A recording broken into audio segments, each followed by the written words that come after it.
지금 유럽의 심장부, 프랑스가 말이죠. 전례 없는 정치적 그리고 재정적 혼란의 소용돌이에 휘말렸습니다. 한때 유럽 안정의 기둥이었던 이 나라가 어떻게 이렇게 위기의 대명사가 되었을까요? 오늘 이 자료를 통해 프랑스를 벼랑 끝으로 내몬 사건들을 하나하나 파헤쳐 보겠습니다. 자, 이 한마디 경고가 모든 걸 말해주고 있죠? 프랑스는 이미 금융시장으로부터 압박받는 상황 속에서 다음 주 참담한 쇼를 선보일 것이다. 이건 그냥 프랑스 내부의 정치 드라마가 아니라는, 전 세계 금융시장이 숨죽여 지켜보고 있다는 아주 명백한 신호입니다. 모든 게 무너지기 직전이라는 거죠. 자, 그럼 이야기의 첫 번째 막을 열어볼까요? 바로 최근에 터진 이 충격적인 사건부터 시작합니다. 364. 이게 무슨 숫자냐면요. 바로 프랑스와 바이르 총리 정부에 대한 불신임안에 던져진 찬성표입니다. 프랑스 하원에서 정말 압도적인 차이로 정부가 무너져 내린 거죠. 더 놀라운 건 뭔지 아세요? 좌파랑 우파, 심지어 극좌랑 극우까지. 평소엔 으르렁대던 세력들이 다 같이 손을 잡고 정부를 끌어내렸다는 겁니다. 근데 여기서 진짜 심각한 건 이게 처음이 아니라는 거예요. 불과 9개월 전에도 미셸 마르니에 정부가 똑같은 방식으로 붕괴됐었거든요. 1년도 채 안 돼서 두 번째 제5공화국 역사상 최단명 정부라는 기록까지 세웠습니다. 지금 프랑스는 반복되는 위기의 늪에 완전히 빠져버린 겁니다. 아니 대체 프랑스가 어쩌다가 이 지금까지 오게 된 걸까요? 이제 이야기의 두 번째 막으로 넘어가서 그 뿌리를 한번 파헤쳐 보겠습니다. 이 모든 혼란의 시작점, 그건 바로 에마뉴엘 마크롱 대통령의 한 수, 사람들이 미친 도박이라고 부르는 그 결정이었습니다. 유럽의회 선거에서 자기 당이 참패하니까 의회를 해산하고 조기 총선이라는 승부수를 던져버린 거죠. 하지만 그 결과는 그야말로 재앙이었습니다. 보세요. 불과 몇 달 사이에 정말 숨가쁘게 상황이 악화됐어요. 6월에 선거에서 지면서 시작해서 7월엔 여소야대 의회가 만들어지더니 12월에는 결국 두 번째 정부까지 무너져 내린 거죠. 프랑스 정치는 말 그대로 완전 마비 상태에 빠진 겁니다. 이 정치 문제의 핵심, 그건 바로 이 의회 구성에 있습니다. 딱 봐도 아시겠죠? 좌파, 중도, 극우가 팽팽하게 나뉘어서 어느 한쪽도 과반을 차지하지 못했어요. 이러니 제대로 된 정부를 구성하는 것 자체가 불가능에 가까운 거죠. 이 복잡한 상황을 이해하려면 동거내각이라는 프랑스 정치의 아주 독특한 개념을 알아야 합니다. 간단히 말해서 대통령은 이쪽 당인데 의회 다수는 저쪽 당인 상태예요. 이렇게 되면 대통령의 힘이 국내 문제에서는 확 줄어들고 국정은 그야말로 권력투쟁의 장이 되어버립니다. 그런데 설상가상으로 이 꽉 막힌 상황을 뚫어야 할 마크롱 대통령의 지지율은 고작 15%입니다. 15%요.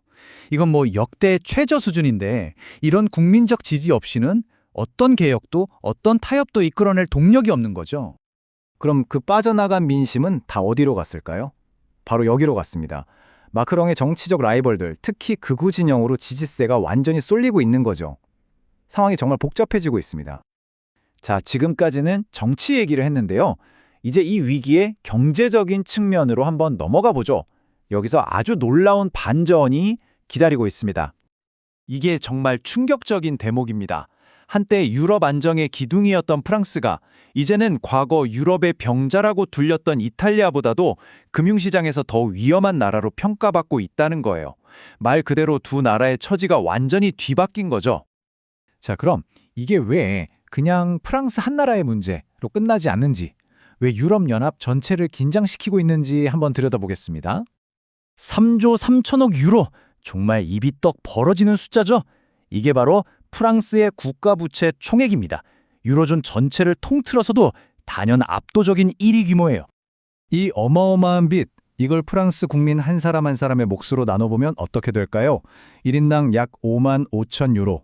우리 돈으로 환산하면 거의 8천만 원에 가까운 빚을 모두가 짊어지고 있는 셈입니다. 문제가 얼마나 피부에 와닿게 심각한지 느껴지시죠? 이 빚더미의 대가는 정말 혹독합니다. 보세요. 2025년도부터는 나라 살림에서 빚 이자를 갚는 데 쓰는 돈이 국방 예산이나 교육 예산보다도 많아진다는 겁니다. 이게 무슨 뜻이겠어요? 말 그대로 빚 갚느라 정작 써야 할 중요한 곳에 돈을 못 쓰게 된다는 거죠. 80에서 100bp. 금융 용어라 좀 어려울 수 있는데 이걸 스프레드라고 하거든요. 아주 쉽게 말하면 가장 안전한 독일 국채에 비해서 프랑스가 얼마나 더 이자를 줘야 돈을 빌릴 수 있느냐, 일종의 위험 수당 같은 겁니다. 이 숫자가 커졌다는 건 투자자들이 프랑스, 이제 못 믿겠다고 생각하기 시작했다는 아주 위험한 신호입니다. 자, 이제 결론으로 가볼까요? 마크롱 대통령이 처한 이 상황, 이건 뭐 거의 이길 수 없는 게임처럼 보입니다. 그렇다면 마크롱은 이제 뭘 할 수 있을까요? 여러분이라면 어떻게 하시겠어요? 사실 마크롱 대통령 앞에 놓인 선택지들을 보면요. 하나같이 좋은 게 없어요. 그야말로 막다른 골목이죠. 세 번째 총리를 임명해봤자 또 실패할 가능성이 높고 그렇다고 또 조기 총선을 하자니 극우파에게 정권을 넘겨줄 위험이 너무 크죠. 뭘 해도 뾰족한 수가 안 보이는 겁니다. 프랑스의 전직 대통령 사르코지가 이 모든 사태를 촉발한 마크롱의 결정을 딱 한마디로 이렇게 평가했습니다. 정치적 자살행위라고요. 정말 이보다 더 정확한 표현이 있을까요? 그래서 오늘 이 분석을 이 마지막 질문으로 마무리하고 싶습니다. 과연 프랑스는 잃어버린 10년에 접어들게 될까요? 더 나아가 이 프랑스발 위기가 유럽 전체를 함께 끌고 들어가는 건 아닐까요? 앞으로의 상황을 정말 예의주셔야 할 것 같습니다.